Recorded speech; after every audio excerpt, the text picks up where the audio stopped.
This is Paul Schneiderman today on the 144th edition of the Sports Untold podcast, a Seattle-based show, also on Rainier Avenue Radio.world. My special guest today is the Seattle University sports legend and former Major League Baseball player, John O'Brien. I've been told I can call John, or Johnny today.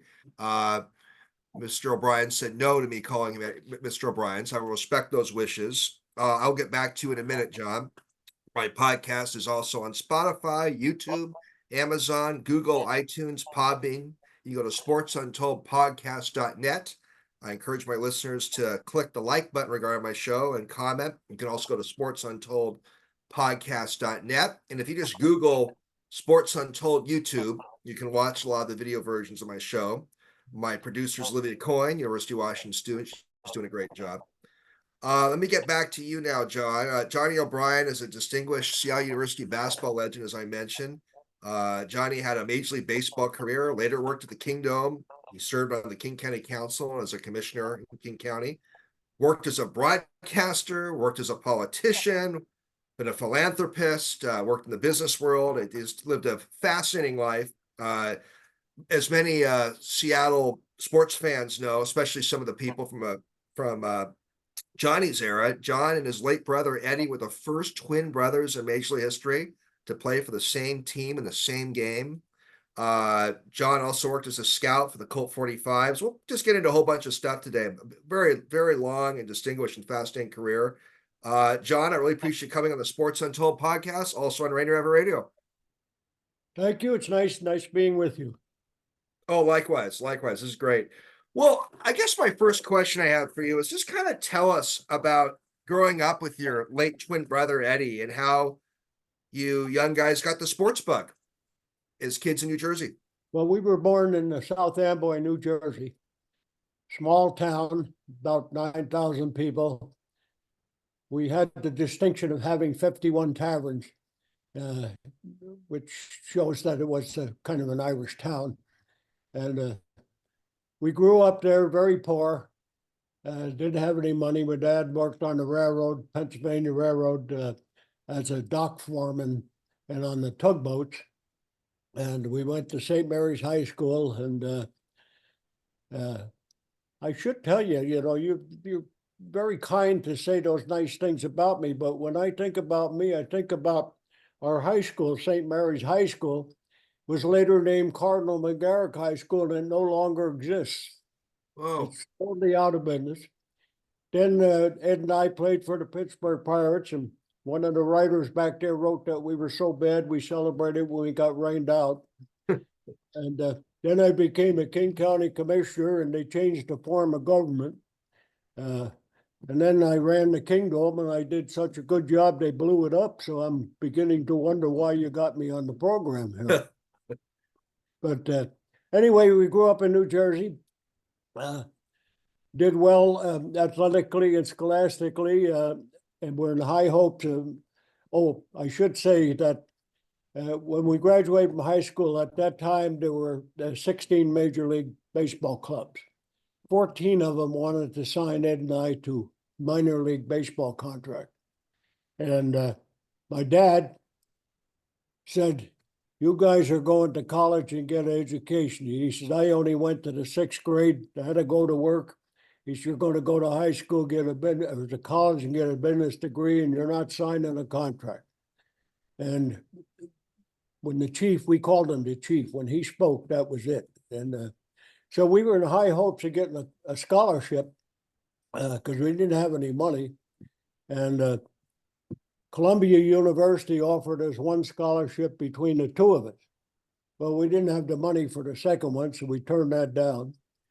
Dr. Huffman and his wife in South Amboy agreed to put us through Mount St. Mary's in Emmitsburg, Maryland, if we would agree to become doctors.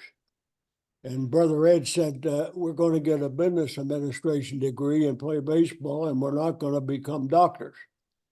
And you can believe how many lives that decision saved. Anyway, we were then working out with Seton Hall University, which is 10 miles from our hometown. Honey Russell was the coach. And it was one of those deals, 100 guys there, you 50 come back tomorrow and all that. Well, we came back the whole week and just everything was going good. We could have kicked the ball and had gone in. And so we figured, man, we're going to get a scholarship to Seton Hall University, 10 miles from our hometown. And then we got a telegram from Honey Russell saying, sorry, boys, you don't fit into my program. And the word fit jumped out at us. And as a sequel to that, 4 years later, when we were in the service, we played for the college all-stars against the Minneapolis Lakers in Chicago and the Knickerbockers in the Madison Square Garden. And when we went to Chicago, the guy at the desk said, Coach wants the players to check in when they came. So we went up to the room and knocked on the door, and the coach said, come in. The coach was Honey Russell. So we walked in and he said, you little bastards. He said, I've been getting my butt chewed off in South Amboy or New Jersey for 4 years on account of you two. And Ed said, honey, we still got the telegram where you turned us down. And he said, burn it and you start both games. So anyway, we were without a place to go. We were on a baseball team that won the New Jersey State baseball championship as a semi-pro 3 years in a row. And in 1949, we were out in Wichita, Kansas in the national tournament. And there was a fellow named Bobby Bilgrave, a pitcher for the Texas team. And he was a great friend of Al Brightman, who was playing for the Mount Vernon Milkmaids, who were the state of Washington team. And he told Brightman about Ed and I in basketball and baseball. So during that tournament, we played against Mount Vernon. It was a 19-inning game, longest game in the history of that tournament. And on the 12th inning, Ed got a walk as our first base, and Brightman had a little piece of paper and a pencil, and he said to Ed, he said, Bill Grave had told me about you two guys. He said, how are your marks? And Ed said, we both graded cum laude. We had the Sisters of Mercy who showed very little.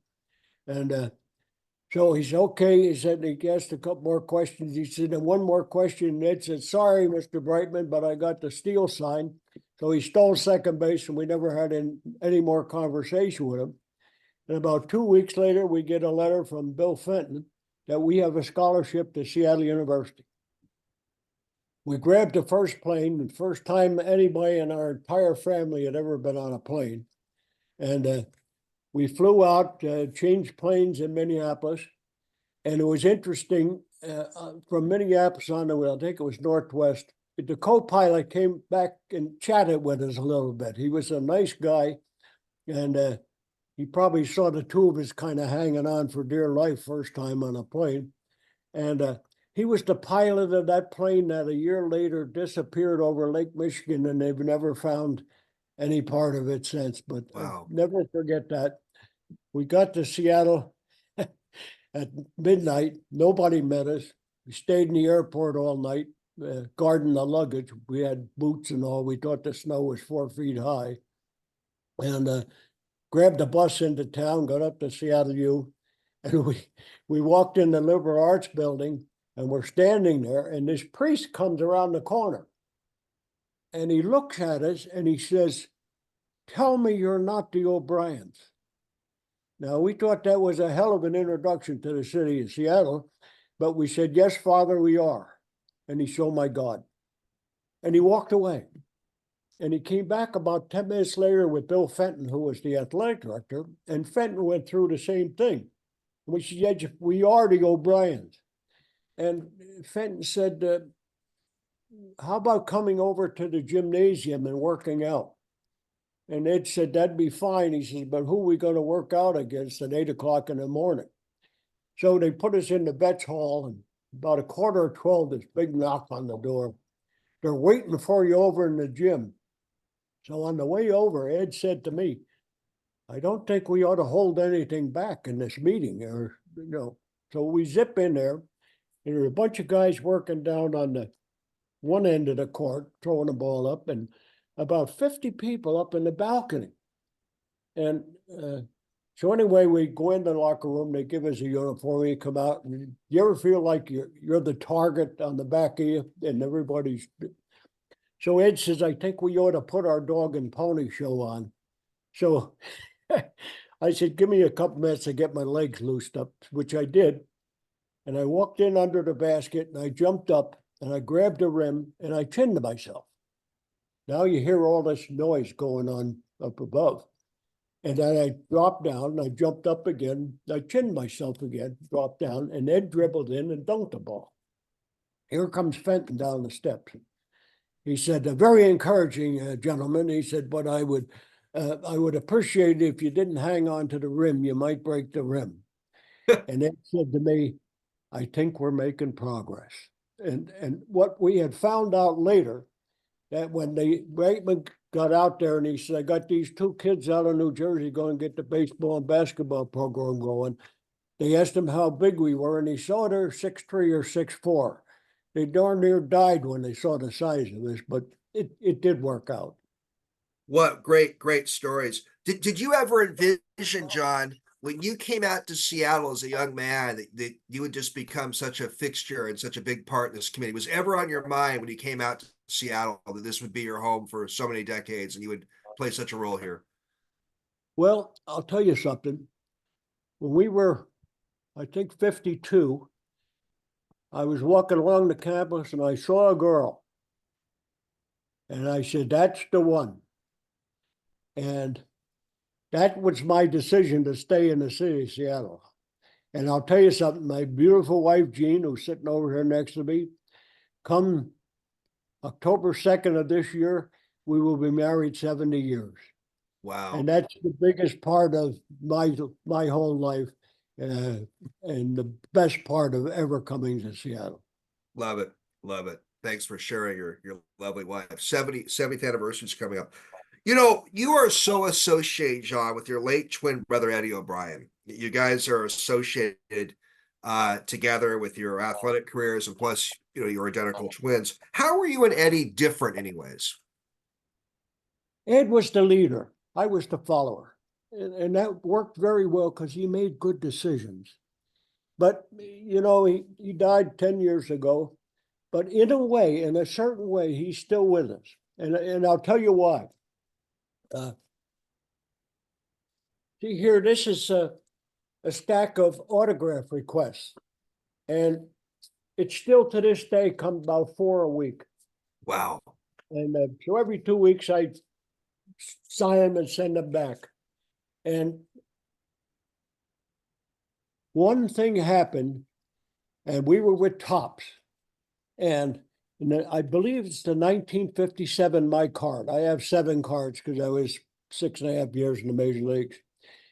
And the 1957 card, which I'll show you right there, see that card?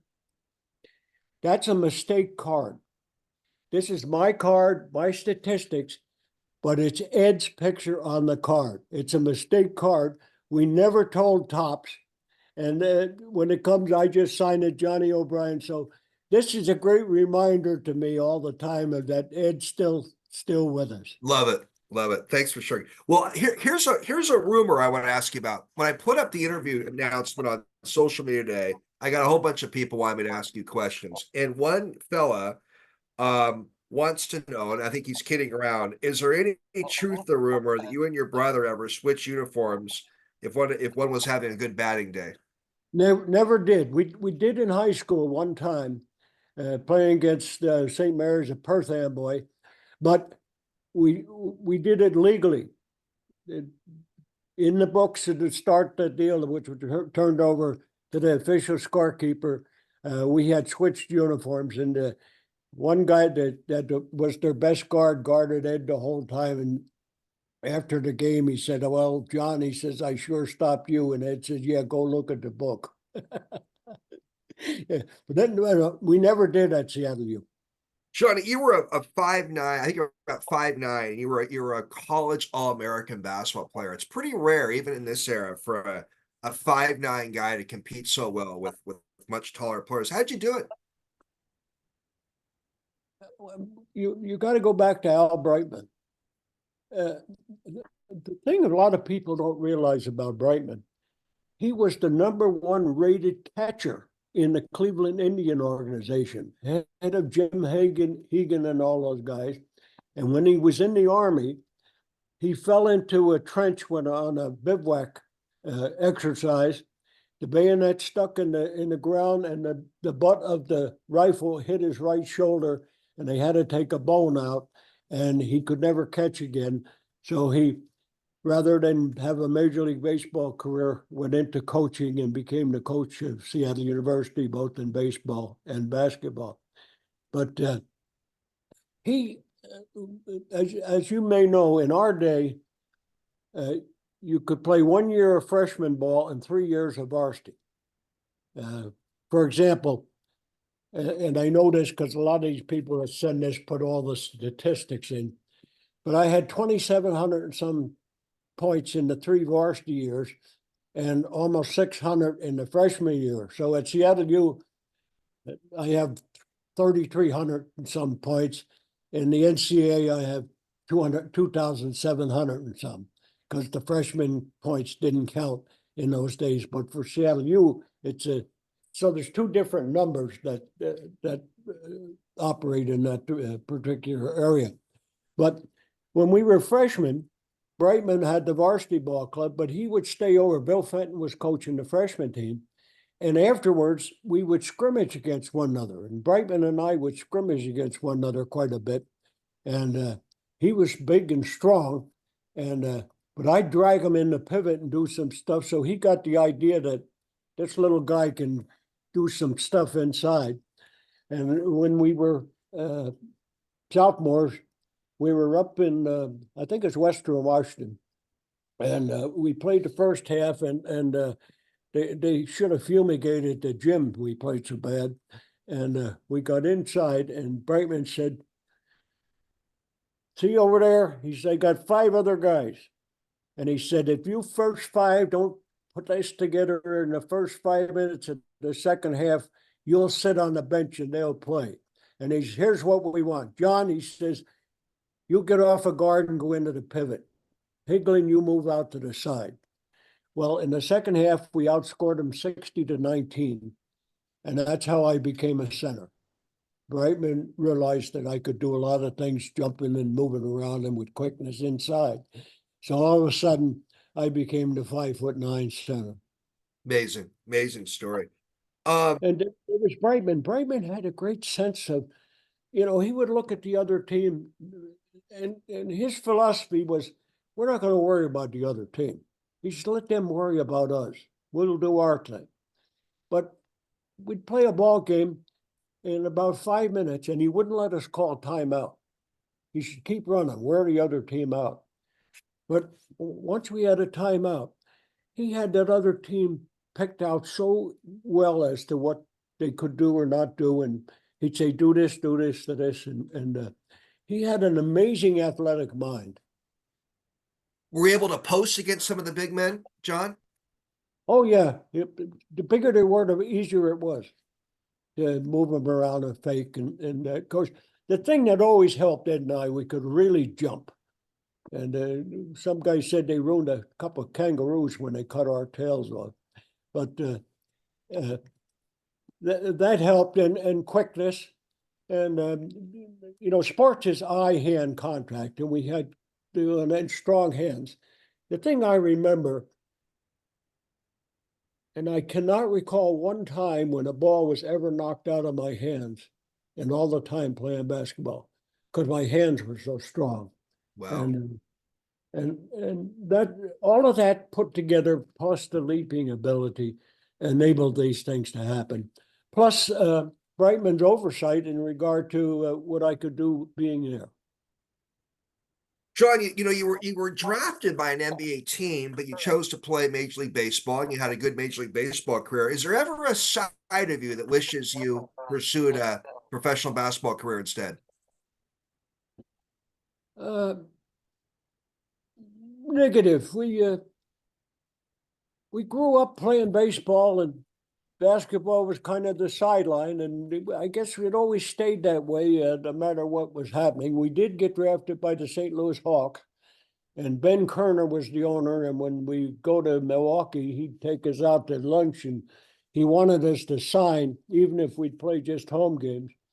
But it was a little too difficult. We were married then, we were starting families, and it was going to be too difficult to play both sports, we thought. And so that's the reason why you picked baseball. Yeah, yeah. Yeah.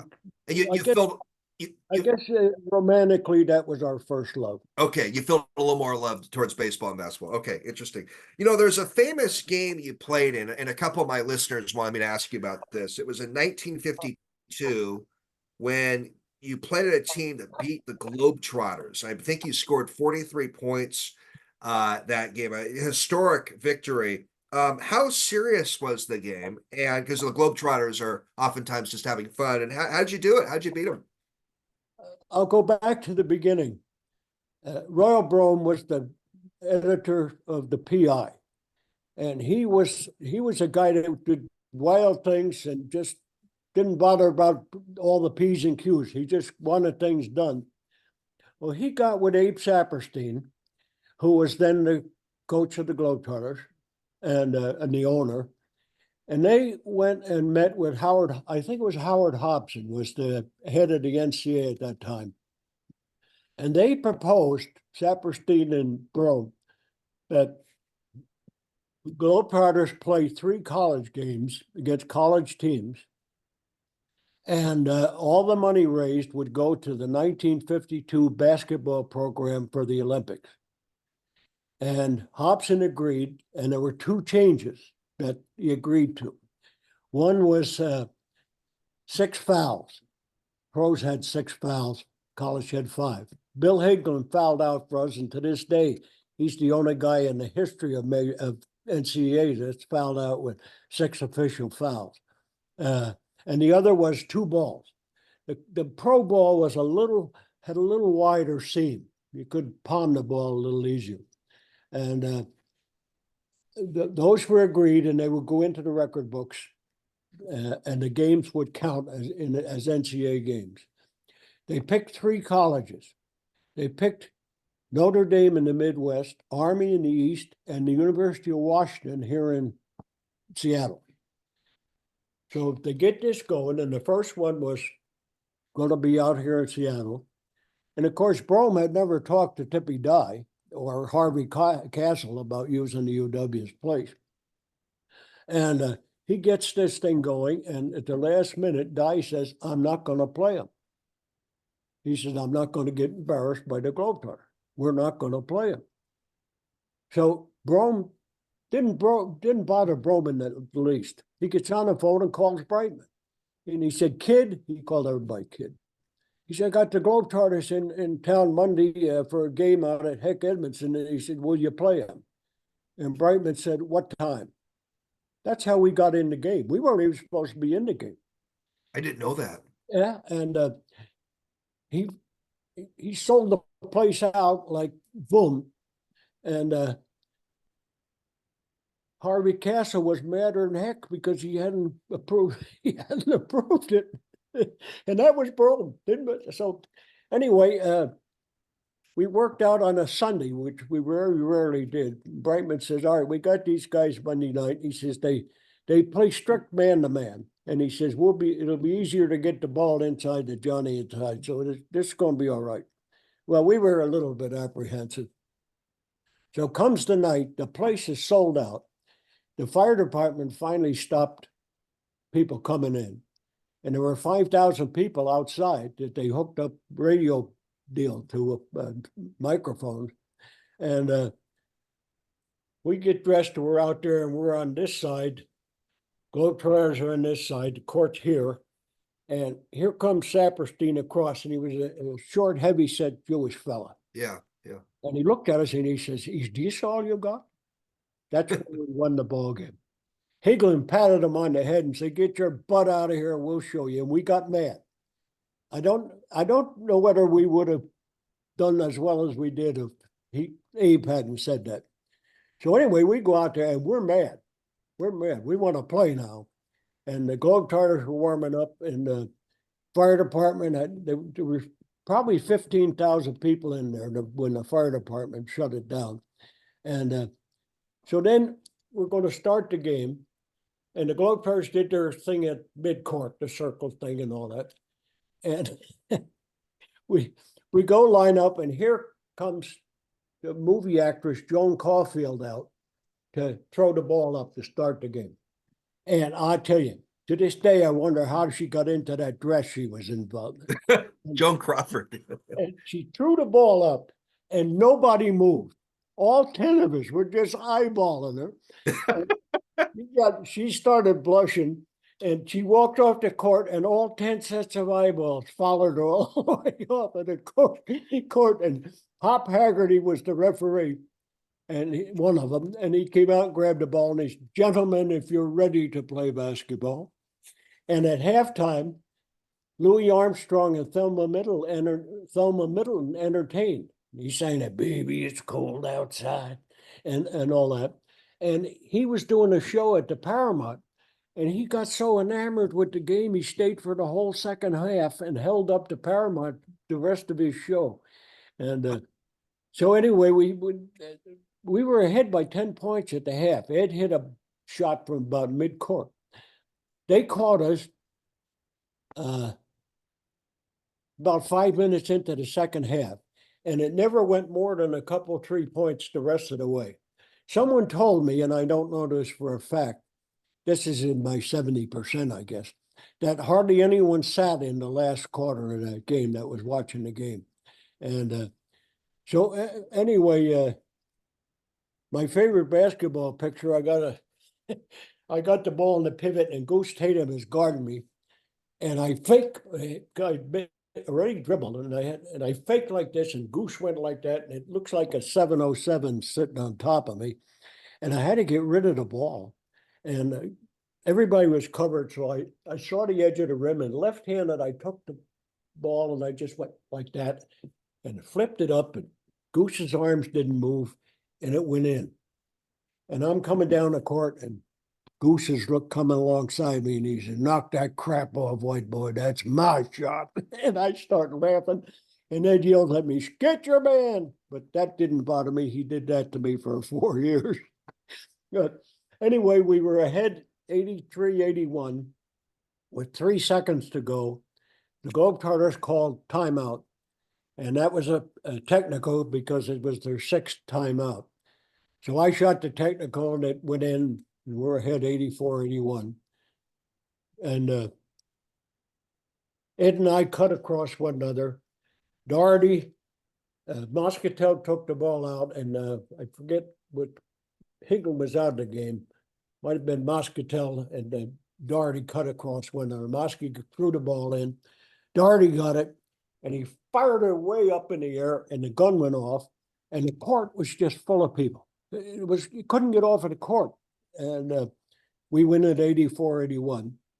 And so it, I think that game and the game against NYU back in New York the next year, where we beat them 102-101. And that was the first time that 2 college teams in Madison Square Garden had ever both had gone over 100 points. I think those two games were identified Seattle University as a major power in a Division I team. And then later, a few years later, not too many, Elgin Baylor came and kind of put the cement, the nail in the coffin. And talking about Elgin, I was playing for the Pirates, and Ralph Malone, who had Westside Ford, put a team in the AAU league. So Ed and I came out, and in those days you had to get a job between seasons because you just didn't make enough money playing baseball. Ralph called me and said he'd pay me if I'd coached AAU Westside Ford. And I said, okay. So I got some of the guys I played with that were out of shape, some that couldn't make a college team. So I'm the middle of the pack team. And I'm renting the Seattle U gym to work out from Ed, who was the athletic director then, for $5 a night. And Ralph calls me And he says, John, this is Ralph. He said, I got another guy for the team. I said, no, you don't. No, you don't. I said, I got 11 guys. I said, one don't show up. I can still full court scrimmage. 12 guys is too hard to work with. This guy's good. I said, who is it? He says, Elgin Baylor. I said, who the hell is Elgin Baylor? He said, this kid from the College of Idaho, and he's really good. And he's transferring to Seattle U. I said, Ralph, I'm not going with 12 players. He said, when are you working out again? I said, tonight. He said, can he work out? I said, all right, send him down. So they come down, and Elge looks all right, kind of thin, so about 6'5". And I said, start the layup drill. So Elge dribbles in and stuffs the ball 2 hands back that way. And all of a sudden, I decided I could go with 12 players. And I was a hell of a coach that year. All I had to do was get Elge to the game and put air in the ball. And Elge was, to me, kind of reminds me of LeBron James. He made everybody a better player. He could have scored 50 points a game, but he would tell everybody, get loose, I'll find you. And the ball was there. And he was the early LeBron James in my mind. And we won the division that year and all that. And it was mainly because of Elgin. It wasn't because of anything I was imparting to them as a great coach. Got so many stories. I did not know that, John, the story that you guys almost didn't even play the Globetrotters. That's just incredible how you last moment played them, and with Joan Crawford on the court, Louis Armstrong in attendance. Those are just great stories that it was a fabulous night. Yeah. I got to know Abe pretty good later, and I told him, I said, we won that game on account of you. And he said, oh, and me and my big mouth. Yeah. But the following year, we were back in Philadelphia playing St. Joseph's, and the Globetrotters were in the same hotel, and they wouldn't talk to us. They were still mad about losing. I understand, and again, this could be in the 70%. That night in 52 would have been their 3,000th win as against 134 losses. They got it the next night in San Francisco.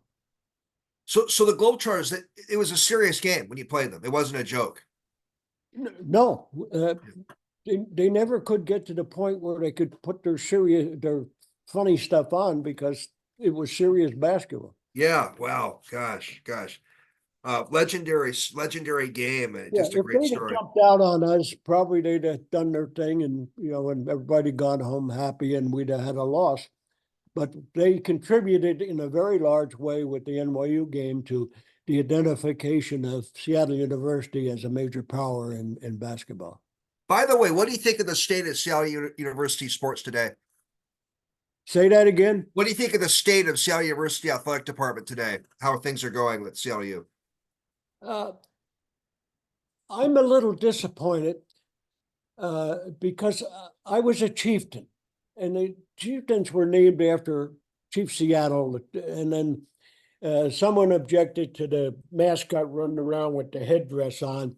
And I felt they went too far, and they just eliminated the name. Like I tell people, I was a chieftain, I'll die a chieftain. But college basketball to me is a little strange today. They pay the players. To me, and Ed, the thing that we wanted out of Seattle U basketball was a college education. And that's what we got. And I think they don't take enough into consideration of the value of that education when they get into this paying for names and all that stuff, what really the player is getting by getting 4 years of college education at no cost for playing basketball. And so I have my second thoughts about this. And I remember when Ed and I were at Seattle U, we got $30 a month, and we had to buy our own books, buy our own food. We practically lived on Langendorf 2-day-old bakery stuff. And we even had a coach CYO basketball games, the little guys and the captain, and I'll never forget one game. we're coaching. It's a Saturday, or refereeing, I should say. And one of the coaches comes out and he's screaming at us. You two are cheating us, you're in favor of the other. And he's going on and on. And I said to Ed, tell him to go to hell. Ed said, you can't tell a priest to go to hell. So I go, oops. That's funny. That's funny. So You know, John, there was a famous baseball figure who I believe signed you with the Pittsburgh Pirates. And Branch Rickey is also known as a man who helped break the color barrier by signing Jackie Robinson. Tell us about Branch Rickey. What kind of guy was he? he and Father Lemieux at Seattle U were the two most brilliant people I think we ever met in our lives. And Rickey loved Father Lemieux. Father came back to watch us play a few games, and Rickey, with that hoarse voice, said, you two should be very happy to have a wonderful friend like Father Lemieux. But Rickey was something else. When we signed with the Pirates, we went back to New Jersey for one day. Oh, what happened? I should tell you this, we got a $25,000 or $25,000 bonus. And in those days, if you got over 15,000, you were called a bonus player, and you had to be on the major league roster for 2 years. So when we signed, I think we got, let's say 20,000. And we're flying back to New Jersey, and Ed says to me, give me your check. I said, what for? He said, we're going to take care of the chief. That was our dad. And when we got mom that died between our freshman and sophomore year. And so we got back there, and he buys him a house and a car and gives him the rest of the money.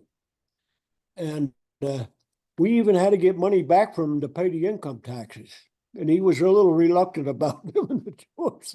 But that was Irish families. You took care of the family. And so then we flew to Havana, Cuba to meet Rickey. And we go into this room, and here's Rickey with that voice. And he says, Edward, what did you play at Seattle University? It says, I was center fielder, Mr. Rickey. He says, wonderful, wonderful. You're my shortstop. And Ed's like this. He'd never played the infield. And he said, what about you, John? I said, I was second base and shortstop, Mr. Rickey. Shortstop and third baseman. Wonderful. You're my second baseman. So now they got to make Ed a shortstop. And we both could throw real hard. That's why we wound up pitching later. But so here's Rickey behind the backstop with the bullhorn and the Panama hat on. Sam Nairn's at first base with a catcher's mitt because Ed was throwing so hard. Clyde Super's hitting ground balls, and Ricky's back there with the bullhorn. Hit the ball, Edward. Hit the ball, Edward. And Ed would fire it to first, and Ricky'd say, that's Pee Wee Reese. That's Pee Wee Reese. Hit another ball, Edward. That's Pee Wee Reese. And finally he says, let's have a double play. So he hit the ball to Ed. I come to second base, and he drills. And I said, Ed, you're not an outfielder anymore. You're an infielder. I should put the ball up on the inner part of the deal about chest high. Then I can make one of the four ways of making a pivot. Okay, hit another ball, Edward. Let's have a double play. And he drills me again. So I walked over to the mound. I said, Mr. Rickey. I said, that may be Pee Wee Reese, but he's killing Jackie Robinson. Rickey goes, ho, ho, ho, ho. Hit another ball, Edward. And he took a liking that night. He had us out to his home for dinner all the time. And he was the world's worst driver. I kid you not. You know the yellow line down the middle? He'd have one tire on one side and one on the other.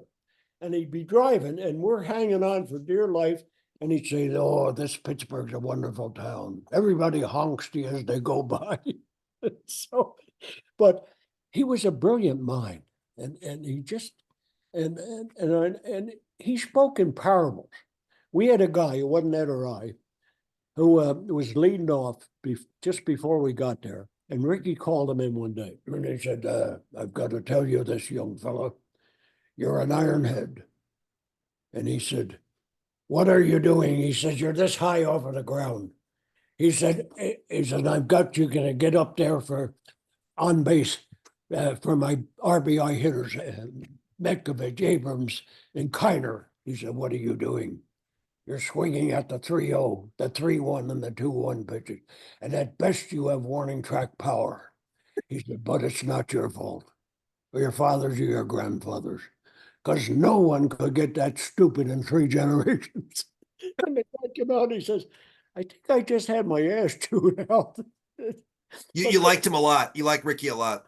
Ricky was a brilliant man. Yeah, yeah. And he did it at St. Louis. He did it at the Dodgers. He did it at Pittsburgh. Put in good farm systems and developed some teams, some good teams. And he was very courageous signing Jackie Robinson too in that era. What's that? And he had courage signing Jackie Robinson in that era, didn't he? You know what Ricky did?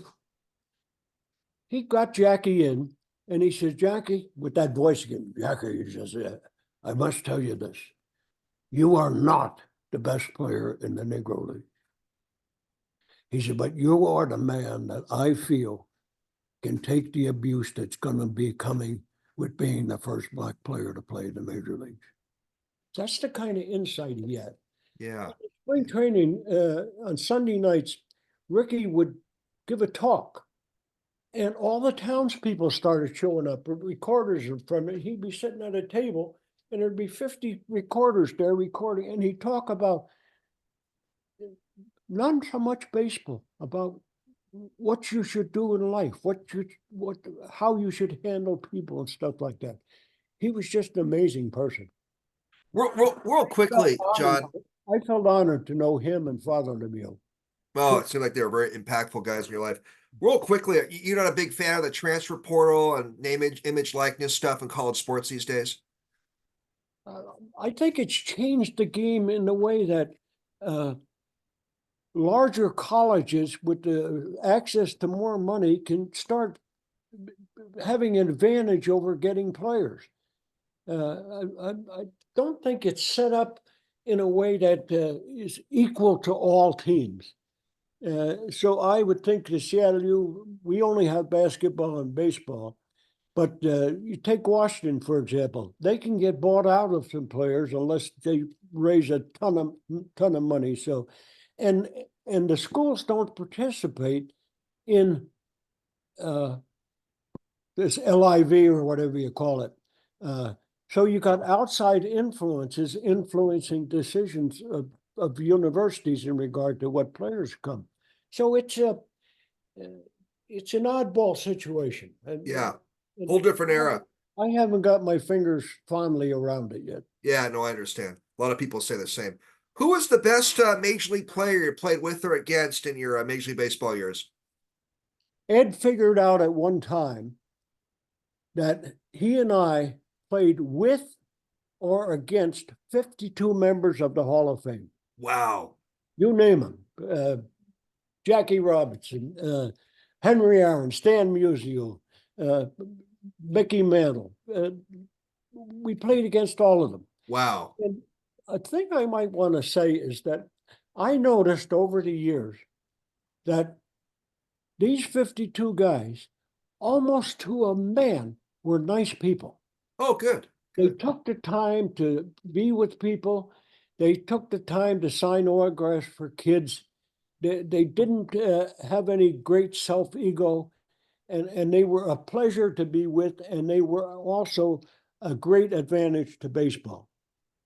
I lockered next to Roberto Clemente in Pittsburgh. I lockered next to Henry Aaron when I was with Milwaukee. And Henry was a great guy. And one day, Henry said to me, we were chatting before, he says, Johnny, he said, you know, I've hit a lot of home runs. He said, but I never hit a home run when I was trying. He said, you tighten up. He said, what you got to do and keep in your mind, punish the ball. That's what you think, punish the ball. Well, when I was an arm saver pitcher, I gave Henry the 87th home run of his career. I tried to blow a fastball by him on a 3-1 pitch in Milwaukee, and it was in downtown Milwaukee before he got out of the batter's box. And so I was I was a county commissioner out of baseball when Henry tied Ruth at 714 in Cincinnati. So I sent Henry a telegram. Dear Henry, congratulations. If it wasn't for me, you'd still be one short. Hit 1,000 more. Well, I have a friend named Joe Quinn who is a great admirer of Henry. And a couple of years ago, he was going back to Atlanta. I said, go to the Braves place. Henry's working for the Braves, and I'm sure he'd love to talk to you. And so Joe did that, went there, and Henry came out to see him. They started talking. Eventually, they got around to me. And Henry said, just a minute. And he went back and brought back the telegram that I had sent him 50 some years ago. That was one of the differences in our day of baseball. You didn't have an agent. You didn't have a doctor. You didn't have any of that stuff. The players were with the players. You went to dinner with the players. Everything was a camaraderie type of situation. It's a little more, because of the agent and all, it's a little more individualistic type of game than it was in our day.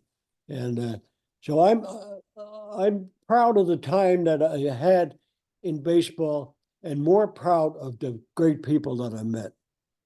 Isn't that neat? You mentioned the 52 Hall of Fame players that you and Eddie either played with or against. I have a Hall of Fame question for you, John. What is your take on whether Pete Rose and guys like Bonds or Clemens should be in the Hall of Fame? How do you come out on that? Some of these controversial guys. I I have mixed emotions, but my emotion leans toward letting them in. Uh, they made accomplishments.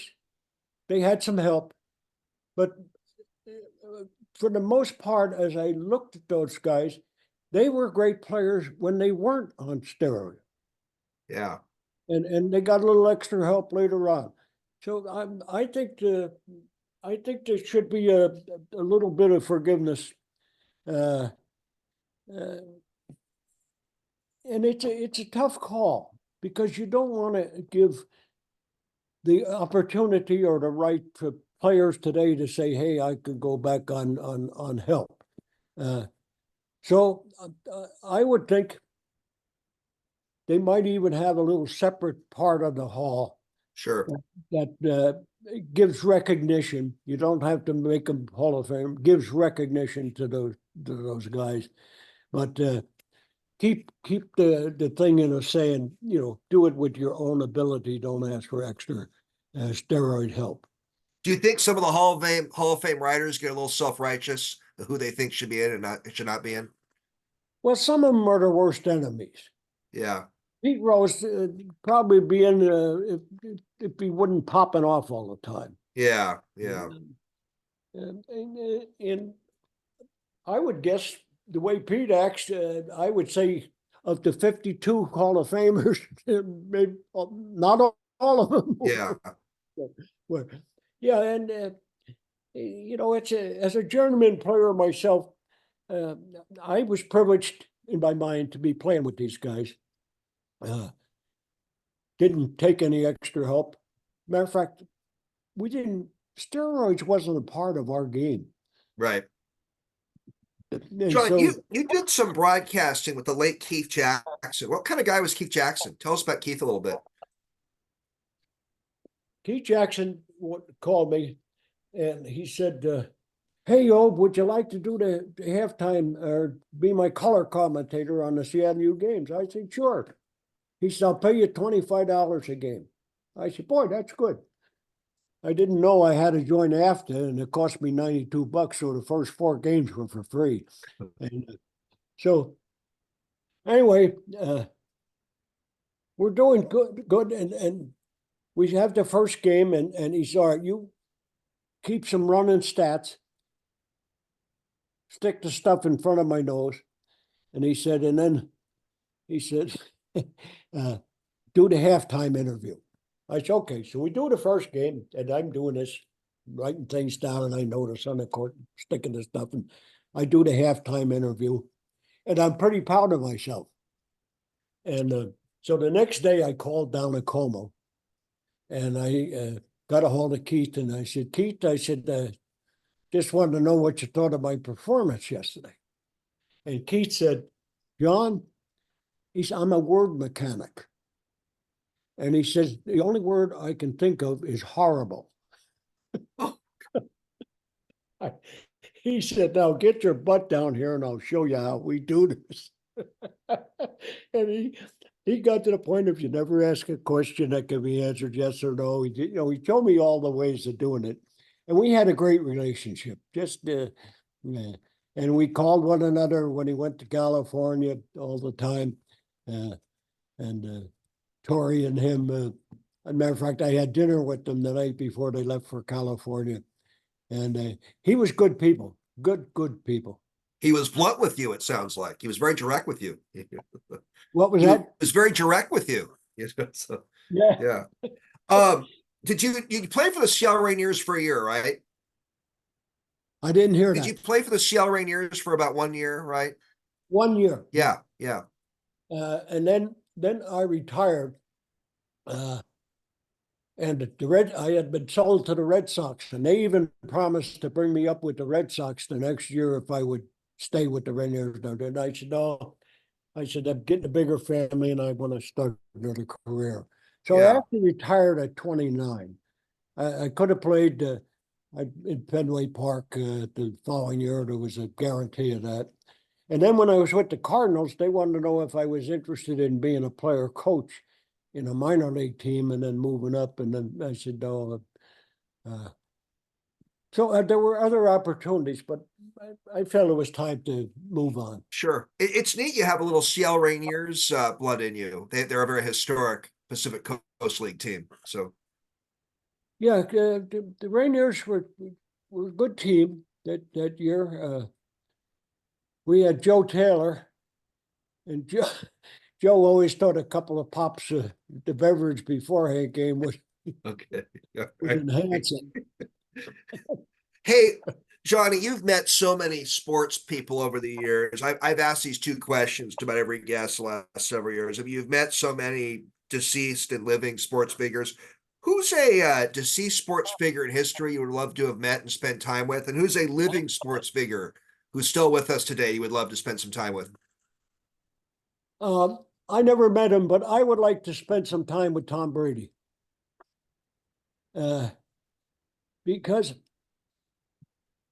well, I'll give you an example. Sure.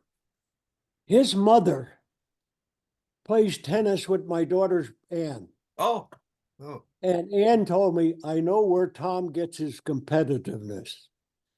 And so that kind of fitted in, but I've admired his ability to put it together. Elgin Baylor was a guy I always admired being around. Yeah.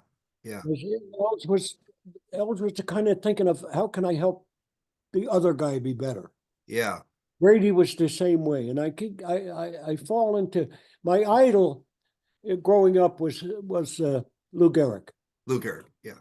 And he died. You see my little picture of Lou Gehrig right here? No, I yeah, I got a little picture of Lou Gehrig here. So number 4. That's why I tried to have number 4 on every uniform I ever wore. When I got to the Pirates, the clubhouse guy says, "What number you want?" I said, "Number 4." He says, "You got it if you can talk Ralph Kiner out of it." Okay. The first year I was number 30. So Tom Brady is a living sports figure you'd love to spend time with, and Lou Gehrig is a deceased sports figure you'd love to spend time with then. Yeah. Okay. By the way, what's your favorite sports movie? You like Pride of the Yankees with Gary Cooper played Lou Gehrig, right? You know. And Teresa Wright played his wife. Yeah. Yeah, that is my favorite sports movie. Sports okay. movie. Okay. It worked out well. You mentioned Lou Gehrig, and I want to ask you your favorite sports movie. And it ends up being the Lou Gehrig one. Johnny, you spent several years as a King County commissioner and King County council member. What was your favorite accomplishment in your years in local politics? My favorite accomplishment was that we got things done regardless of the political affiliation. When I first was elected, Ed Monroe and Scott Wallace were the Democrats. I was the Republican. And then when John Spellman got elected, we too were the Republicans and Ed Monroe was the Democrat. But we talked, we got together, we reviewed stuff. We did a couple hundred ordinances a week, and we talked about them. We met with the department heads on Friday, and the political entity didn't enter into it. It was a political job, not a politician's opportunity. And I think a lot of that has left today. When a person votes, I'm voting this because I'm a Republican and it's a Republican issue, or I'm voting this because I'm a Democrat and it's a Democrat deal, you're losing some of the value of what the job really is. And we used to do, I tell people that Ed Monroe and Scott Wallace and I were together 8 years before Spellman came in. And we did about 200 items a week. So multiply 52 weeks times 8 years and 200 a week. That's one heck of a lot of laws for the county. And I don't think we had more than 10 disagreements. You know, I wanted to ask you something. You know, I think about you and John Spellman. I met John several times. I knew William McGovern a bit. There weren't a lot of Irish American Republicans in those days. Tell us about that you chose the Republican Party. South Amboy was 99% like Ivory Soap, 99 to 99% Democrats. Yeah. My Uncle Frank was a Republican. And I'll never forget, in those days, it was just the radio, and they'd be giving you the state deals. And right. my dad and Uncle Frank would be sitting at the table with 2 cups and a jug of booze in front of them. And they're writing this all down. And I'll never forget one time my dad, who was a strong Democrat, said to Frank, how the hell can you be a Republican? And Frank says, easy, Ed. He says, I came to my senses. Gotcha. Did you ever think about running for mayor or King County executive, Johnny? Keith was always trying to get me in the position to run for governor. And I said, Keith, I'd be in mortal fear of being elected. I said, I don't want to get involved in that. I said, to me, this is a good job. There's a lot of good can come from it. A lot can be done. It's not that political. I said, when you start moving up the ladder, you get into Democrat, Republican, even independent. And I said, I don't want any of that stuff. Did you support Kennedy over Nixon? And keep saying, if you get off your lazy butt, we could do this. Got to ask you, did you support Kennedy over Nixon in 1960? Were you for JFK over Nixon in 1960? 1960? Yeah, when JFK ran, did you support JFK or Nixon? Oh, I voted Democrat. Democrat then, okay. Oh, when I first ran as the Republican, Brother Ed said, I voted for you. He said, then I went to confession. That's funny. That's funny. Who is your favorite politician in history? Ronald Reagan. Ronald Reagan, okay. Had breakfast with him. I've met 4 presidents over my lifetime, and they were all good folks. But you like President Reagan a lot. He's your favorite. I like Reagan. Had breakfast with him, and with Leo Sowers, who was the coroner. And I'll never forget, halfway through it, Leo says, Ron, he says, give up that governorship of California. And he said, run for president, and John and I will make you president. Gosh, you met some famous people. Gosh, it's such a list of amazing people you've been around. You were involved in the management of the kingdom, and you made a joke about this at the beginning of the interview, Johnny. Were you sad when it was imploded, when it was knocked down? I got a a bum ear here to say No, that. we're good. You were involved in the Kingdome management, and you made a joke about this at the beginning of the interview. Were you sad when it was when it was imploded, when it got knocked down? It was. I was for 100 million. You could have widened the concourse and put escalators to the 300 level and all that. And uh,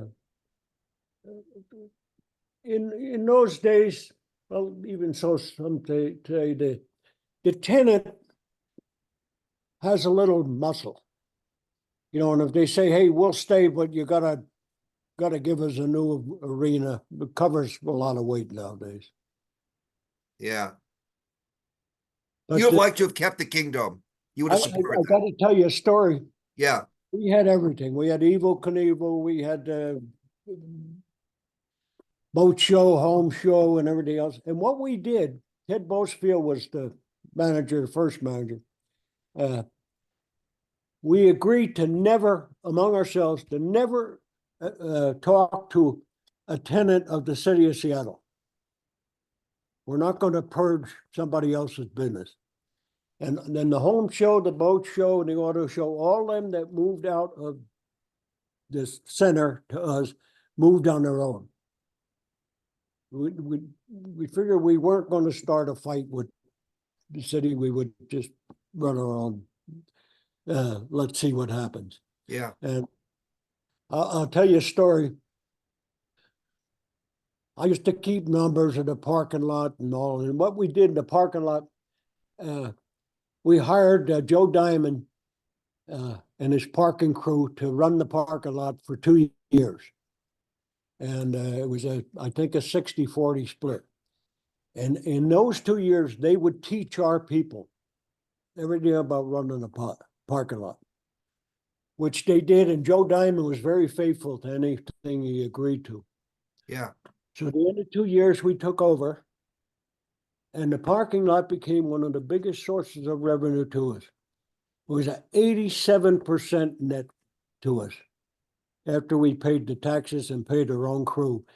But the parking lot became one of the more valuable assets to us.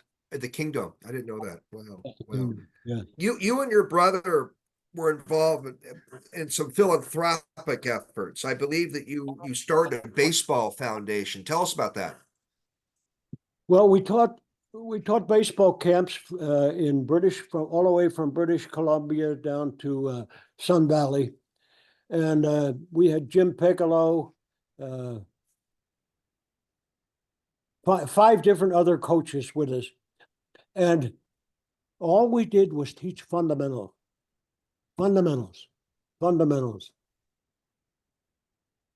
That's not the way to look at a baseball. That's the way. They say get that chin back there. The minute you pull the chin there, both eyes get to the ball. If you watch it here like this, only one eye is seeing the ball. Little things, but fundamentals. The weight, where's the weight on the balls of your feet when you're an infielder?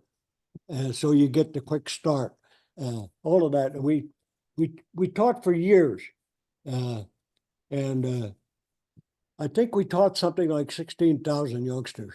Wow, that's a lot of kids. And one day we were teaching up in British Columbia, and this one kid come up and said, "Mr. O'Brien's, do you recognize me?"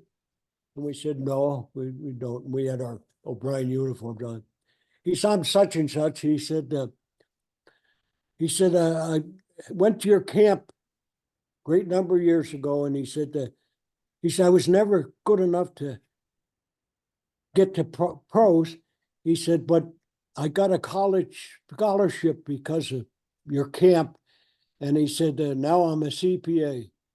And Ed said, "Thank you." He says, "Out of 16,000, I knew we'd have one success." Oh gosh. So Are you a Mariners fan? Do you enjoy the Mariners? we always felt that we owed something to the community. Community allowed us to get the education. And as I think of everything I did after college, baseball, running the Kingdome, all the other jobs I had, every one of them fell back on the education I received out of Seattle University. And so I volunteered as a truck driver for the Francis House and go out every Tuesday, drive the truck. And then I also was a Santa Claus I did that for 40 years, and so did Ed. No, Ed didn't drive there. Ed did another deal. And we both were with the Forgotten Children Fund for over 40 years. I was president a number of years, and we were Santa Clauses every Christmas Eve. We'd go into homes, and it was so enlightening to go into the homes, and we had people that would check out to make sure they were the right homes, and they were really needy, and we would deliver. There were 25 of us that were Santa Clauses, and we deliver over 13,000 brand new toys and bicycles on Christmas Eve. Did that for 40 years, so there was 80 years of payback there, and it felt so good to see it, and you never knew what you were going to run into. And Ed went, and what you would do, you'd send the head elf would go up and knock on the door and make sure it was the right, look inside to make sure it was, you could always tell if it was a needy family. Sure. Right. And Ed one time went up into the door, and he knocked on the door, and the door opened, and there was a gun pointing at his head. Oh. And this guy said, "What do you want?" And they said, "Santa Claus is here." Gosh. It said the guy kept a gun on him the whole time he was in there, Oh, gosh. giving the presents out to the kids. And finally, as Ed left, the guy said, "Thanks, Santa Claus." Oh, wow. And Philanthropy's been a one big time, part of your life. It's amazing the work you've done for all these families. Are you a Mariners fan? what's that? Do you follow the Mariners? Are you a fan? Yes, yes. You become a local fan when you've been local and have done some stuff local. And Yeah. I, I, I I think back to my day, and I think back to some of this day, not specifically the Mariners, but in our day, you did everything you could to please the manager. Nowadays, you see the manager in some instances trying to please the players. Yeah. Right. Wait a minute, what the Right. heck's going on here? Right. I remember Danny Murtaugh was my favorite manager, Fred Haney second. And one day, Hank Foyles, who was our catcher, chased the Pirates, was chased over and he tripped and he hit his mouth on the railing. Ugh. And he had 37 stitches inside and outside his mouth. Well, he couldn't catch because even off of the mask would break the stitches. So we got one catcher left, Hank Kravitz, Danny Kravitz. I'm taking batting practice, and Murtaugh's leaning on the cage. And when Murtaugh said "sport," something was up. So I'm coming out of the cage. He said, "Hey, sport." I said, "Yeah, Dan." He said, "Why don't you put on the tools of ignorance and catch some batting practice?" I said, "You got to be kidding." I said, "I got a wife and 3 kids." I improved on that later on. So anyway, the next thing I'm catching. And the hardy part of catching is to keep your eyes from blinking when that bat goes through it, because then you lose sight of the ball. And I was getting hit everywhere. I had ball marks all over me. But that's what the manager wanted. And I'll never forget, we're playing the Giants, and Ruben Gomez is pitching for the Giants, and Mazeroski's batting. Skinner hit a home run, and he always knocked the next guy down.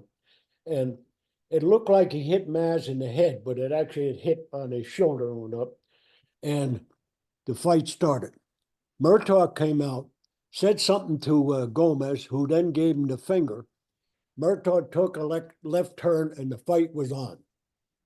I break the world's record getting out of that bullpen into that fight so I can get Kravitz out of the fight so I don't have to catch. And I get tackled at first base by Antonelli and Danny O'Connell.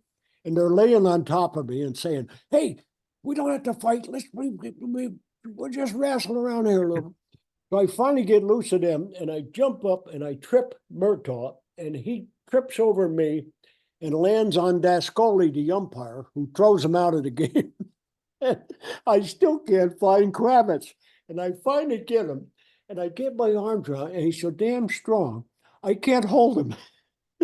But anyway, the fight broke up and Kravitz didn't get thrown out. But that was as close as I came to catching in the major league. Wow, great stories. Well, But what a wonderful interview. I just had so much fun. And what's in the future, Johnny? What do you have planned this winter? What's in the future for you and your family? We went to the whole family. Gene's saddled with a wheelchair, so we were not too travelish, but we did get to Hawaii, the whole family. And every 4th of July, St. Patrick's Day, the whole family gets together. We've had as many as 200. And Bruce King was an every year guy with us, and what a great guy he was. Nice guy. Yeah. And it's a together family, and so we always find things and reasons to. And now we're holding the St. Patrick's on the 23rd this year because of a date conflict, and it'll be at the Chieftain, which is across from Seattle U, where they named the back room after Ed and I. I was just there. Yeah, the back Yeah. room, the Johnny and Ed O'Brien back room. Yeah, We're going to have it on the 23rd, and they take 3 hours, but they close the restaurant, and we'll have about 100 there. Great. And it's just people that enjoy being one another. And that day, everybody's Irish, and the thing I like about our family is just that it's family, and they all get along with one another. Gene and I had 7 youngsters. We have 6 still alive. They're all doing well. Grandson Riley is pitching for the St. Louis Cardinals. He'll go to spring training this Sunday. Joe's boy Connor played at Seattle U, pretty good shortstop. And we have 11 grandchildren, 9 boys and 2 girls. So we got a baseball team and 2 cheerleaders. And Love it. Great. but the family just loves being together. There's no conflict going, and it's just fun.